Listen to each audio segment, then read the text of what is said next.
Et la deuxième question, c'est que une fois qu'il va supprimer sa famille, qu'est-ce qu'il va faire des corps? Parce les flics vont découvrir que dans la semaine où il a tué sa famille, il est, si tu veux, son portable va borner près de la forêt de Nantes.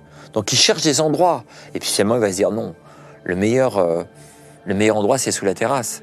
Il va commettre deux erreurs. La première erreur, c'est de tout régler les achats, c'est-à-dire sac poubelle 100 litres, des ficelles, des cordes, du ciment, et puis surtout de la chaux.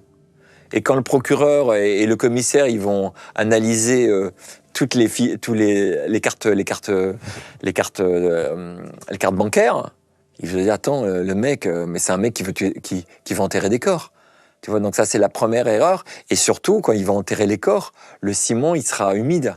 Pour moi la chose la plus terrible peut-être dans cette enquête criminelle, c'est quand 2 jours après, quand le lendemain il va chercher Thomas. Thomas c'est son premier fils. C'est le vrai Ligonès. Arthur, c'est Agnès, elle l'a eu avec quelqu'un d'autre.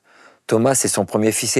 Et si tu veux, sans faire de snobisme, mais dans les familles aristocrates, le nom, celui qui va hériter du nom, du titre de comte, c'est important. C'est Thomas, c'est son fils. Et son fils, il va le chercher à la pension.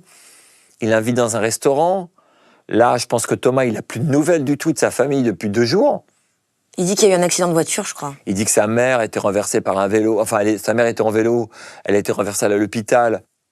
Et ce qui n'est pas crédible, puisque Agnès, elle ne faisait pas de bicyclette. Mais Thomas, il aime son père. Pourquoi son père lui mentirait? Il va au restaurant, et puis Thomas, il était musicien, c'était un garçon adorable. Et Thomas, il touche pas son assiette, il est malade, il va se balader dans le jardin. Enfin bref, toujours est-il que ce soir-là, Xavier le ramène à sa pension, mais Xavier voulait le tuer ce soir-là. Alors, est-ce qu'il lui a fait prendre un somnifère pendant le dîner au restaurant? Bref. Et le lendemain, il lui dit « Thomas, il faut que tu reviennes à Nantes. Ta maman est à l'hôpital et tout ça. » Et là, c'est ça qui est terrible, c'est qu'on a tous les messages de Thomas avec ses copains. Ouais, j'arrive à la gare de Nantes, il est 23h, papa vient me chercher. Ah, il veut qu'on regarde un film. Midnight Express, ce fameux film que j'avais vu à 16 ans avec Xavier quand il était sorti au cinéma de Versailles. Et puis voilà, puis à 23h15, plus de son, plus d'image. Thomas, je pense qu'il est endormi sur le canapé, quoi. Et son père lui a filé une tisane avec des somnifères.